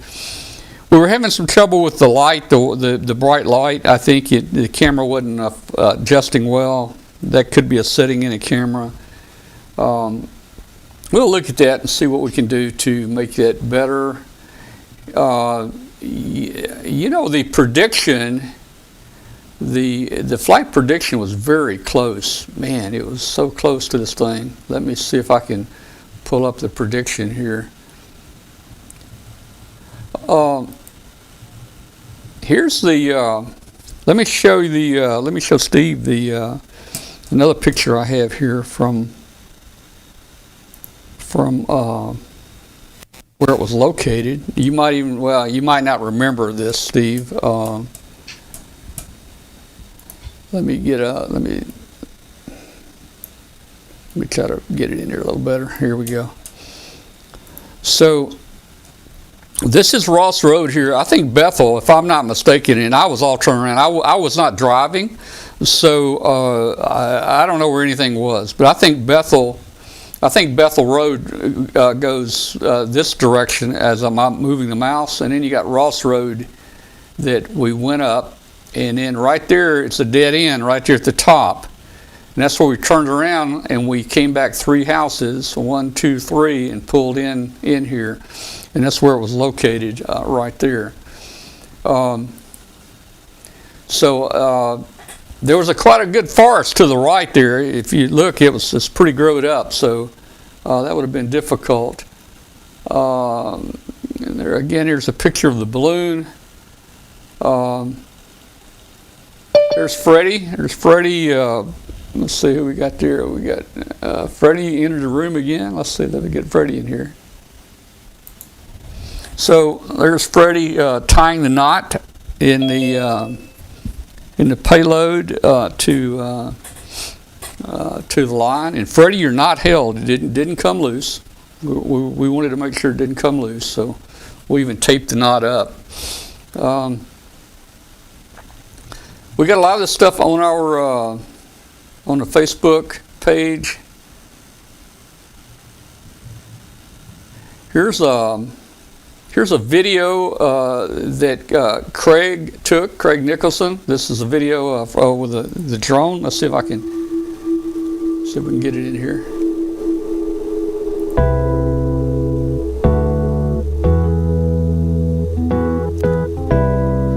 So we had a pretty nice place to launch from, but the wind was blowing. The wind was blowing, and we were afraid. See, behind that house was power lines and trees.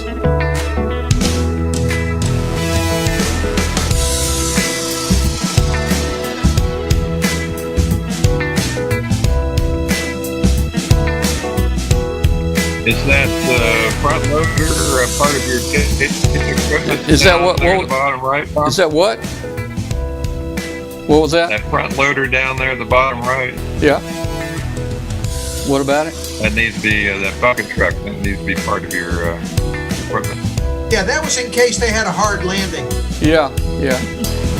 There he goes.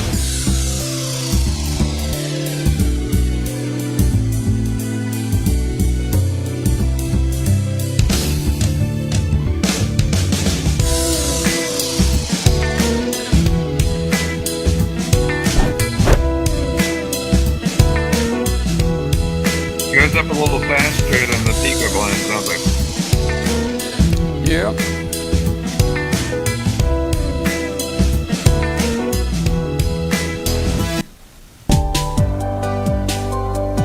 It's out there. You might not can see it. There's a little speck out there somewhere. Okay. Let me come back here. All right, so that was an interesting video there that he took. We've got Logan in here, KO4 FIE. How you doing, man?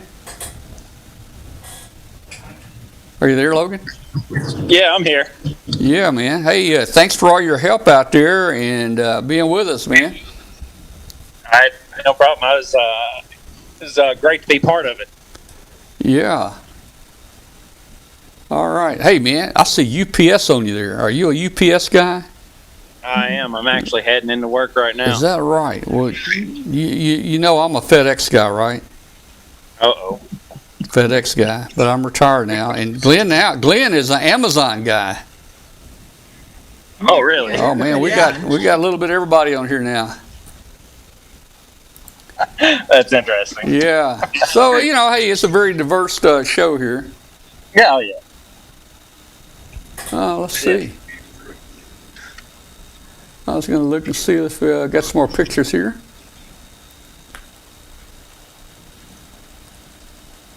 Here's Dave. I don't know if Dave's with us or not. Here's a video that Dave put together to talk about how it was supposed to go. Let's see if I can get it going here.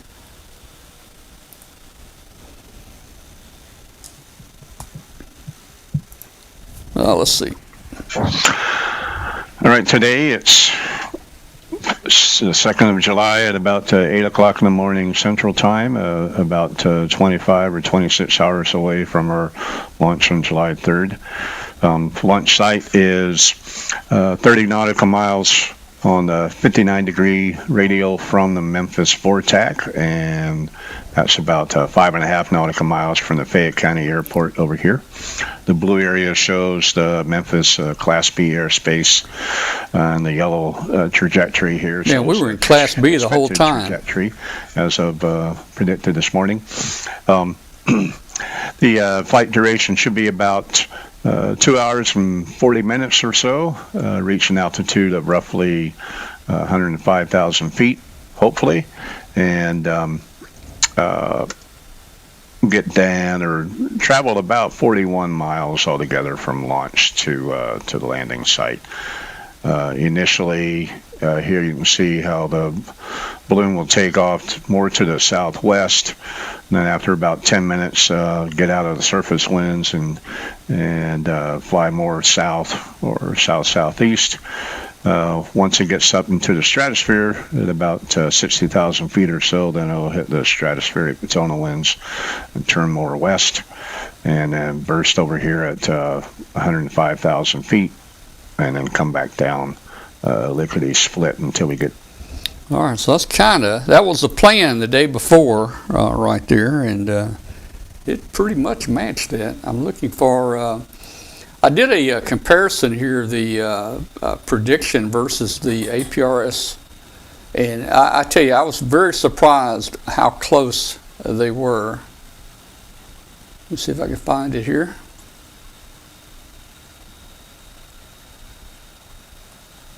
Here we go. I'll tell you guys to look at this. I think this is amazing, to tell you the truth.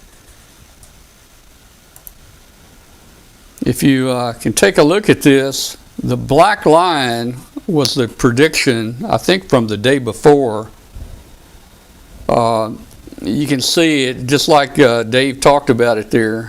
The black line comes down, makes a curve, goes west, and then back down south. If you look at the red dotted line there, that is the actual path that the APRS took. So, Bill, I mean, look how close that is. I mean, I'm amazed. Is that common?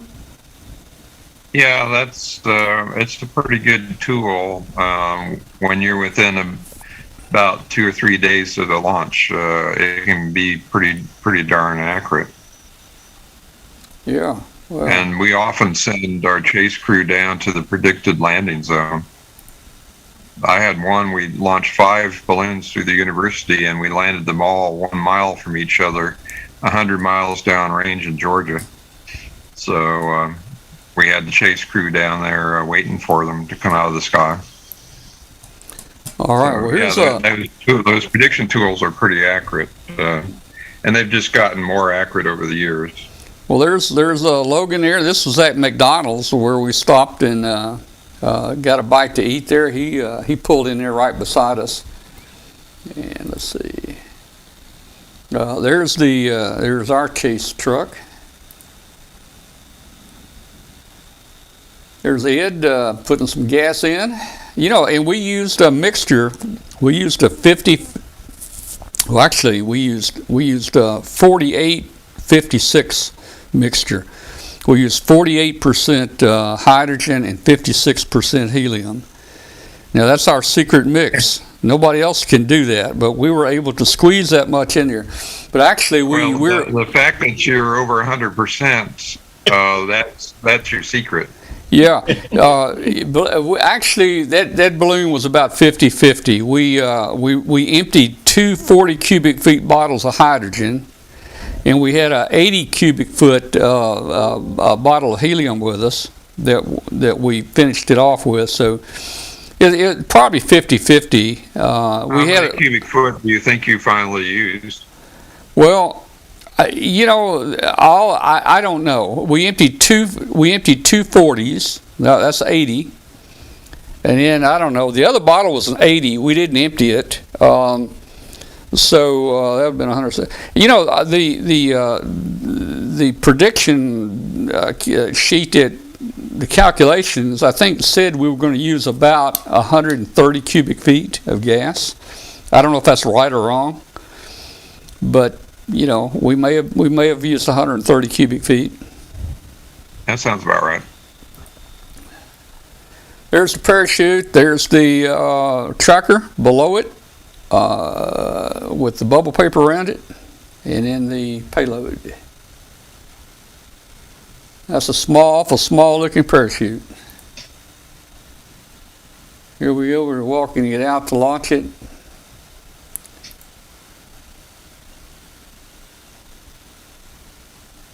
We're getting close there. We used the Coke bottle. You see the Coke bottle there? We didn't even break the scales out. I had the Coke bottle set for 2,000 grams.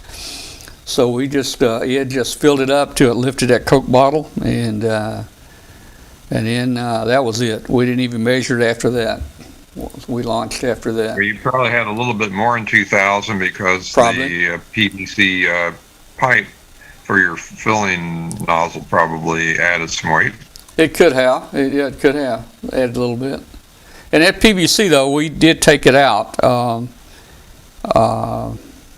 We some people put a plug in there, but we did take the PVC pipe out. And we just twisted and zip tied the balloon and folded it over and zip tied it again and taped it really well. So that's the only time I leave the PVC pipe in is if I'm doing a vent valve experiment, but generally you would remove your filling port and then tape it up and zip tie and tie it like I think some others it just, I guess whatever your preference is. Some others they put a plug in it. One guy was asking me on here yesterday, weigh my balloon right now after it's come down. Weigh the balloon now with the pipe and the plug in it. Well, as I mentioned to him, it didn't have a pipe or plug now. A couple zip ties didn't add a whole lot. This is not like the Pico balloons where our maximum weight is 20 grams. This is like thousands of grams. So I wasn't real concerned about 2 or 3 zip ties here or there. There's a lot of leeway. Yeah. Well, let's see who else we got. Anybody up here in the Zoom room? Let's hear your. I'm going to mention this Friday at I think starting at 9 a.m. We're going to hold our annual Great Plains Super Launch, and I'll put the link here in the chat. superlaunch.org, and we're going to have discussions about both large balloon payloads and also the Pico balloon payloads. We're going to have a whole series of talks going from about 9 o'clock till about 4 or 5, and that's our annual balloon conference. And on Saturday morning, we're going to then launch via Zoom. Balloons from across the country are going to simultaneously, or probably some simultaneously and some staggered, but during the morning of Saturday morning the 10th, we're going to have an online Zoom. So, but to get the link, you'll have to register at that website. And it's going to be online. There is no physical location this year.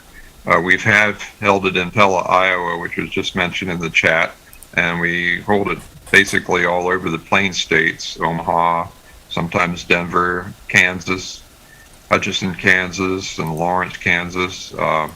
This year it was supposed to be in Spaceport, Indiana, Spaceport Exploration Center in near Lafayette, Indiana, but due to COVID, we decided to make it a total Zoom conference.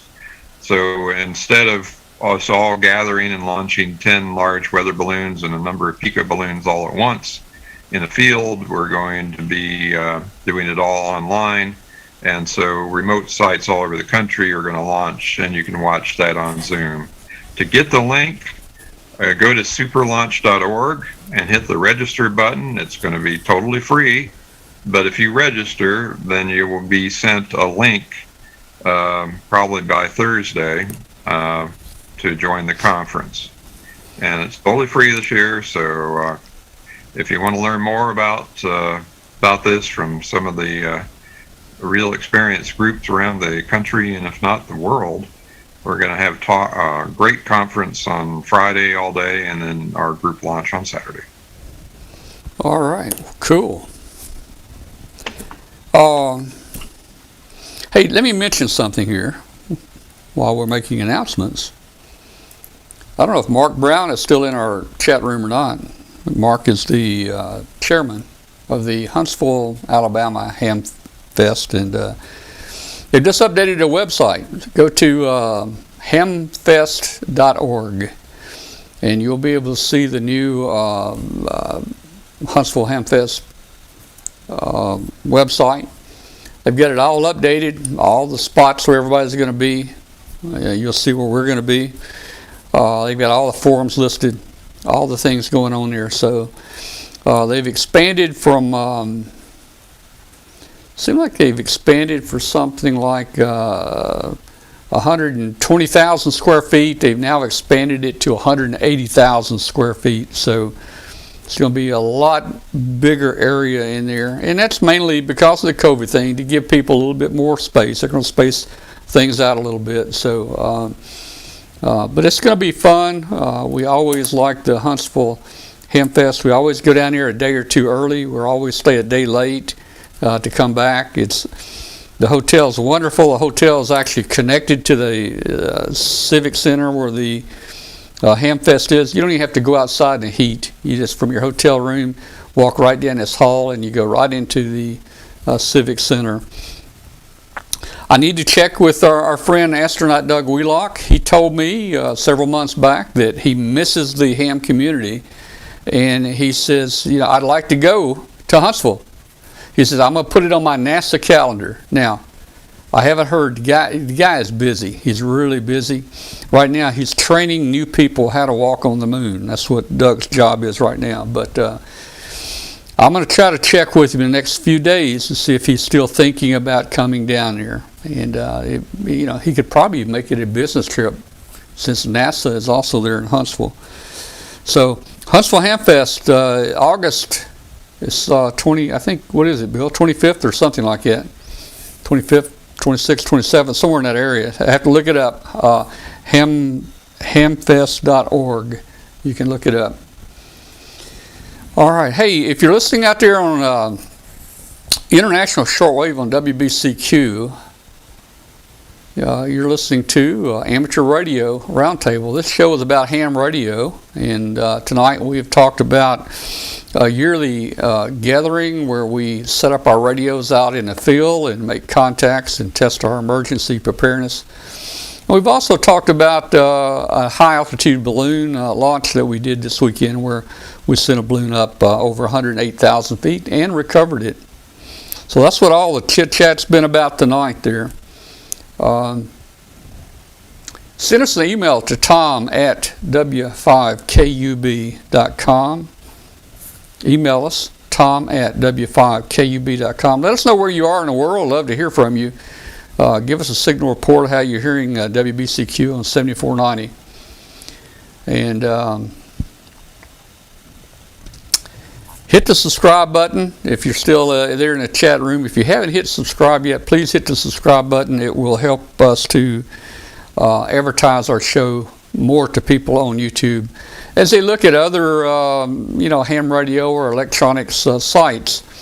The more the more people subscribe to us, the more YouTube promotes us. In other words, it shows us as a little thumbnail next to maybe a page you're looking at. And the statistics show probably about 30% of our viewers each week come from clicking on those thumbnails. So it's people that probably didn't know about the show. So hit the subscribe button. Hey, hit the like button if you like the show tonight. And you can actually click on the little bell, and the little bell will notify you anytime we come on live. And we have, from time to time, in between our weekly show, we have some live transmissions, live broadcasts, just as we did this past weekend. We streamed the entire launch to recovery on our YouTube channel. And we had a lot of people. We had as many people watching that as they normally watch the show, and we had a lot of people following it this weekend. All right, let's go back to Zoom and see what's going on here. We got some people that hadn't really said anything. I'm gonna pick somebody out here. Real quick, Tom. Yeah. Huntsville is August 21st and 22nd. Okay. And I'm doing an Arduino forum there Saturday morning, and about an hour after I finish, or no, right after I finish, Bill's going to be doing his high-altitude balloon forum in the same forum room. Okay, that'd be cool. That'd be cool. And Bill, you going to launch a Pico balloon here this year? Bill, are you launching a balloon? I think Bill stepped away. I think Bill normally... No, I'm here. Yeah. Yes, I'm launching right after my forum. I believe my forum's at 11. Is that right, Glenn? Yes. At 11, and so about noon, we're launching a Pico balloon out in the parking lot, right in front of the Embassy Suites Hotel. All right. It'll be an APRS on a Mylar party balloon. Yeah.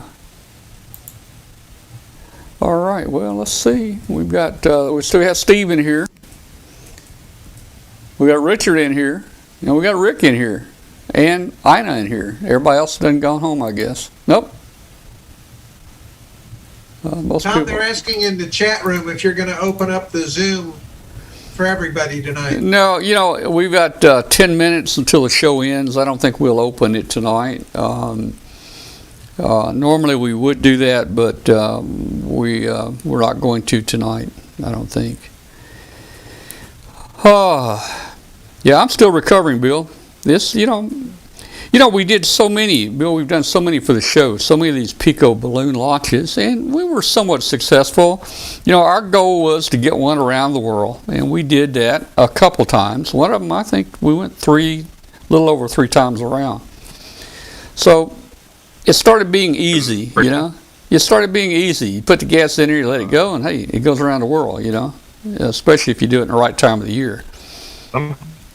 But we thought, okay, let's try something different. We've got one right now. There's one right now with the university's balloon. It's been up 4 months. Yeah. And it's stuck circle over Siberia. It's going in circles over Siberia. And we had another one launched from Oregon. This is an interesting time of year because you can go backwards. Yeah. In a retrograde orbit, as we say in NASA. Yeah. Well, we had one in Oregon. It launched from Eugene. It went.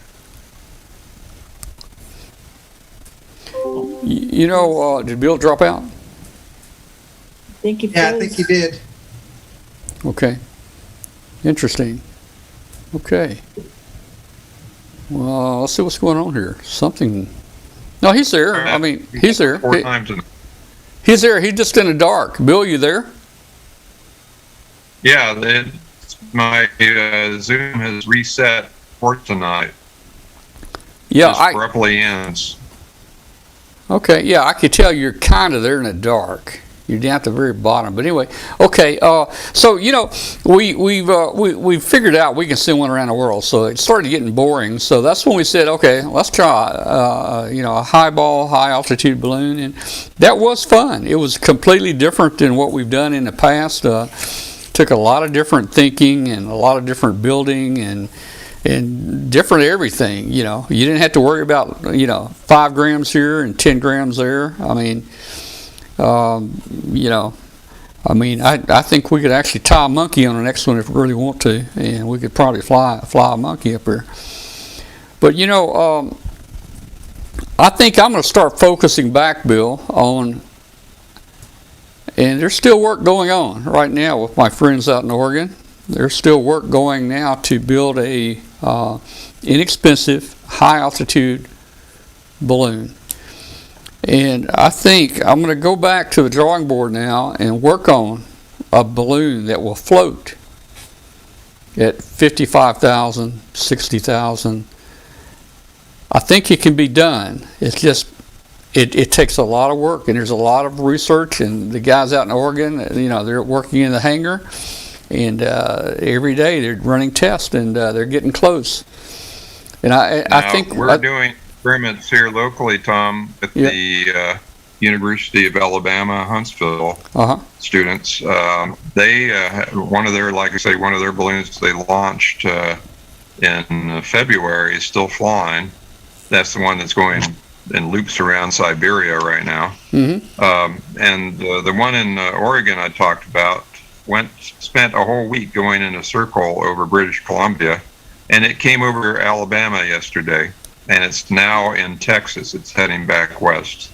Yeah. So this time of year, it does strange things. Well, but they're working on a valve system to valve a latex balloon like you just flew, and have it float at about 60,000 feet all day. And so we did a couple test flights so far, and they came pretty close to it working the last flight they did a couple days ago. Yeah, I think that could be done fairly easy. The problem is I want it to be up for weeks and a month, and the latex balloons, the ultraviolet light, great in the UV. The UV will kill them within a week if you can keep them up that long. I mean, so yeah, and what we learned and what you've always said, Bill. I mean, the winter, a month that has an R in it is the best month to fly. I have seen so many successful flights go around and around and around in the wintertime. Now, in the summertime, with all the big storms, they don't go around very well. Most of them come down. The wintertime is to fly. We may fly another one.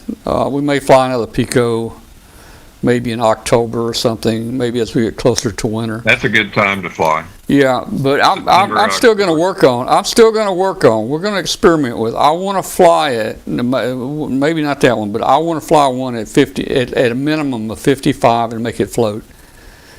And the secret is just getting it there, and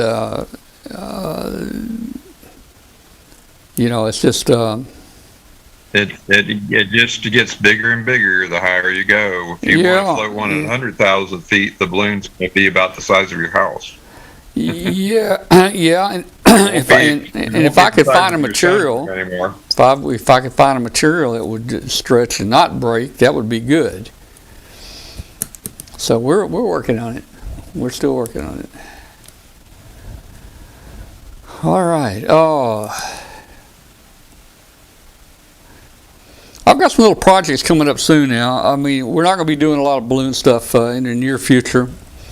I think one of the next projects I want to work on, I'm going to build a QRP watt meter. And I've got all the parts over there and the plans. It doesn't have about 4 or 5 parts in it. And you can calibrate it for, 100 milliwatts or 20 milliwatts, wherever you want to calibrate it for. You can calibrate it for 5 watts if you wanted to. It uses a little 100 microamp meter. And I never throw anything away, so the little 100 microamp meters are very nice meters I've got. I'm sure they came out of some surplus military stuff somewhere. Great looking meters. So that's one of the projects I want to do is build up a little dummy load like that. Bird makes one that you can find on eBay. They have a 50 milliwatt max range and a 250 milliwatt bird watt meter that I've gotten. One's 250, and then I think there's one that's like 25 or 50 max. Well, I may even just put a switch in there, and all you're doing is just changing the shunt across the meter, and calibrating. It uses one of those. Like a 1N34 diode. Yeah. 1N34 diode, a 50 ohm load, a 1N34 diode, a pot to calibrate it to your meter with a known. And I think they've got the one I'm looking at here has got a 3 to 15 picofarad cap to ground that you peak. For maximum efficiency. So my only problem is I don't have a case to build it in. I've got the meters, I got all the parts here. I'm looking for a little plastic case or something, with a slanted front on it where I could mount the meter in it. But I can't find anything. I've even looked on eBay and I can't find the box I'm looking for. So I may just have to breadboard it out on I go to a company called Front Panel Express. And you can engrave letters and put them where you want, and they'll do a professional panel for you, and they have boxes as well. Well, I'll look at that. And I don't really have a need for a QRP watt meter, but in playing with the little 10 milliwatt trackers, I was always wondering until I pulled out my spectrum analyzers. I was always wondering, what are they really running? But I think it'd be neat just to build one. I like the old-fashioned analog meter where, Right. Where it goes 0 No, to 0 to 20, that's 20 milliamps, 20 milliwatts.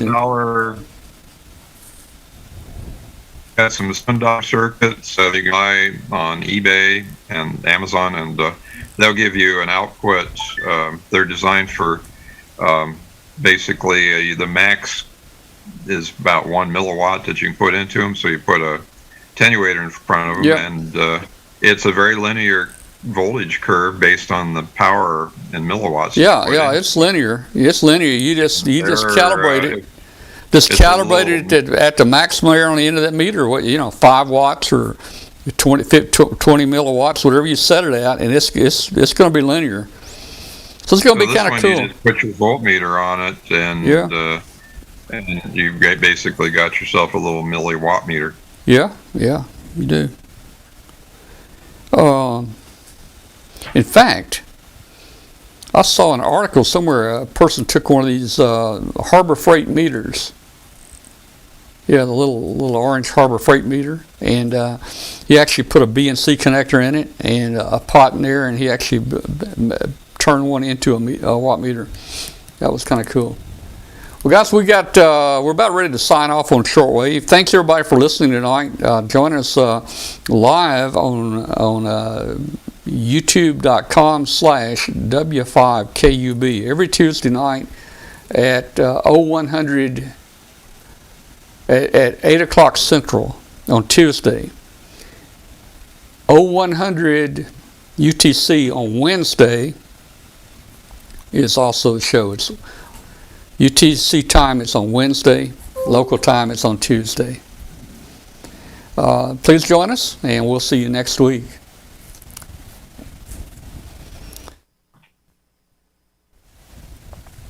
Good night to everybody. Here's what you need, Tom. Let's see what it is. A little blurry. What is that? I think a modified